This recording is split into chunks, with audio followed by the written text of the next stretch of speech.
Assalamualaikum warahmatullahi wabarakatuh. Selamat datang dalam video pembelajaran IPS.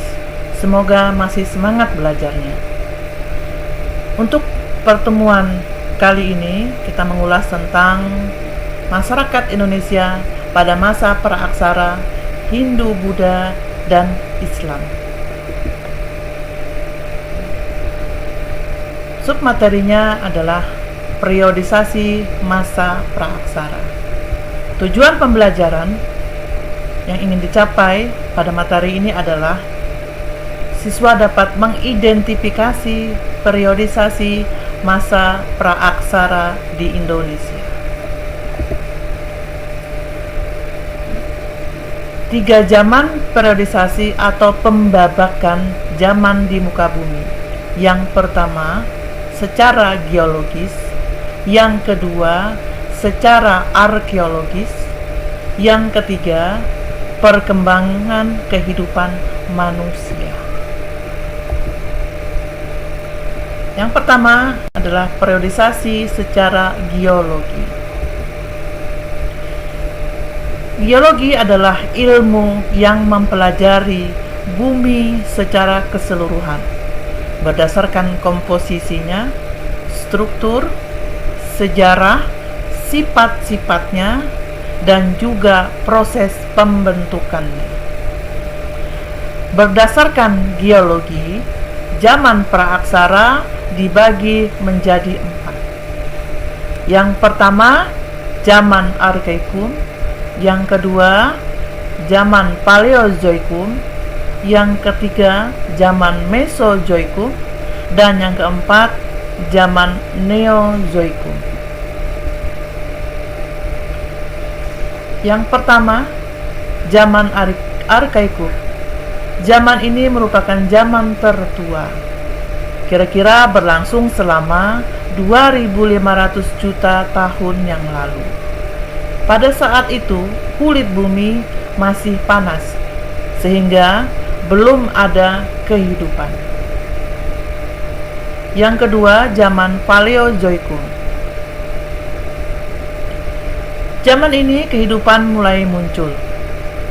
Zaman primer atau zaman hidup tua ini berlangsung sekitar 340 juta tahun. Pada saat itu, makhluk hidup yang muncul seperti mikroorganisme, ikan, amfibi, reptil, dan juga binatang-binatang lain yang tidak bertulang punggung.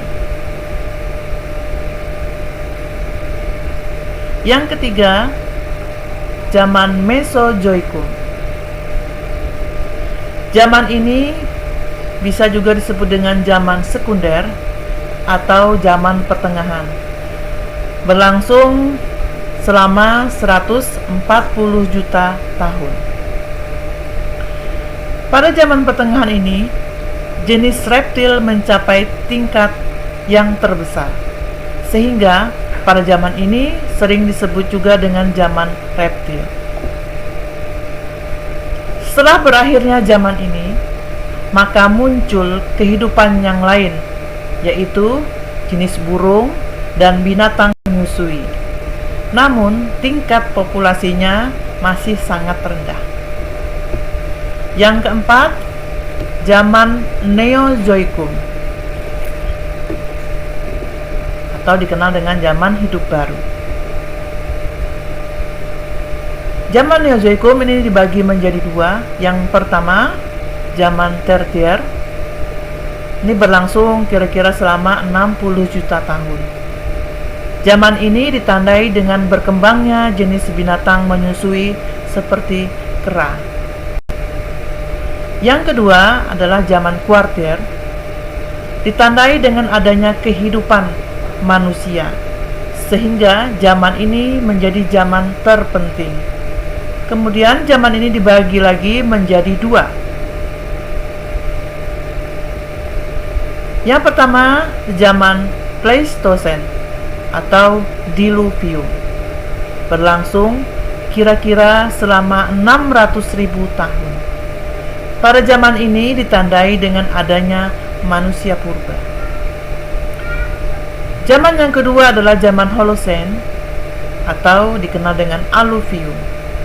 Berlangsung kira-kira selama 20.000 tahun yang lalu dan terus berkembang sampai dewasa ini.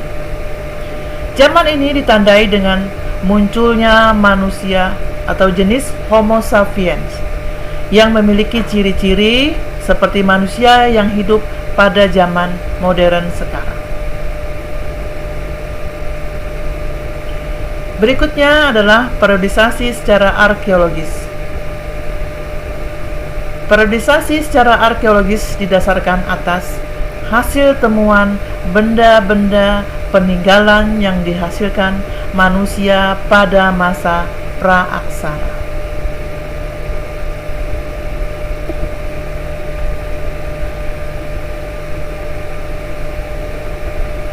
Zaman batu. Zaman ketika sebagian perkakas penunjang kehidupan manusia terbuat dari batu. Zaman batu dibagi menjadi 4. Yang pertama, Paleolitikum atau zaman batu tua. Yang kedua, Mesolitikum atau zaman batu tengah. Yang ketiga, zaman Neolitikum atau zaman batu baru. Yang keempat, Megalitikum atau zaman batu besar. Yang pertama dulu kita bahas zaman Paleolitikum atau zaman batu tua. Yang pertama, zaman Paleolitikum atau dikenal dengan zaman batu tua. Pada zaman ini peralatan manusia purba dibuat dari batu dan masih dikerjakan secara kasar. Untuk memperoleh makanan, pada masa ini mereka melakukan dengan cara berburu, mengumpulkan buah-buahan, umbi-umbian, dan menangkap ikan. Kehidupan manusia pada masa ini adalah nomaden atau berpindah-pindah. Contoh hasil budaya pada zaman Paleolitikum adalah kebudayaan Pacitan dan kebudayaan Ngandong. Ini adalah contoh dari peralatan zaman batu tua. Alat servis, kapak perimbas, alat dari tulang yang digunakan untuk mencongkel. Yang kedua adalah zaman Mesolitikum atau zaman batu tengah. Manusia masih menggunakan alat-alat terbatas yang terbuat dari batu dan tulang dengan bentuk yang lebih baik. Makanan didapat atau diperoleh dengan cara berburu hewan liar dan buah-buahan dari pepohonan yang ada di hutan. Manusia hidup di gua dan masih berpindah-pindah. Dari kehidupan gua-gua yang berada di pantai ini, maka menghasilkan sampah atau gunung sampah, kulit kerang, sehingga nanti dikenal dengan nama Kyokan-Modinger. Kehidupan dalam gua ini disebut dengan Arbissos Roji. Ini adalah contoh dari peralatan. Ada kapak genggam Sumatera atau dikenal dengan pebble. Kemudian ini adalah sampah dari kulit kerang. Kemudian ini adalah mata panah yang digunakan untuk berburu. Yang ketiga adalah zaman Neolitikum. Ciri dari zaman Neolitikum adalah alat-alat batu buatan manusia sudah diasah atau dipoles sehingga halus dan indah.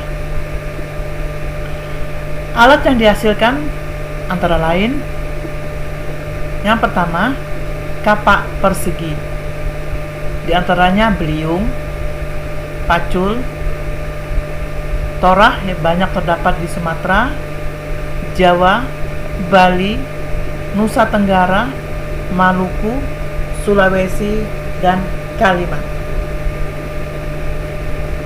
Berikutnya, kapak batu. Kapak persegi berleher dari Minahasa, atau kebanyakan terdapat dari Minahasa. Dan berikutnya adalah perhiasan, gelang, dan kalung yang dibuat dari batu-batu indah. Ini banyak ditemukan di Jawa. Sudah mengenal pakaian yang terbuat dari kulit kayu. Sekian videonya, sampai ketemu lagi.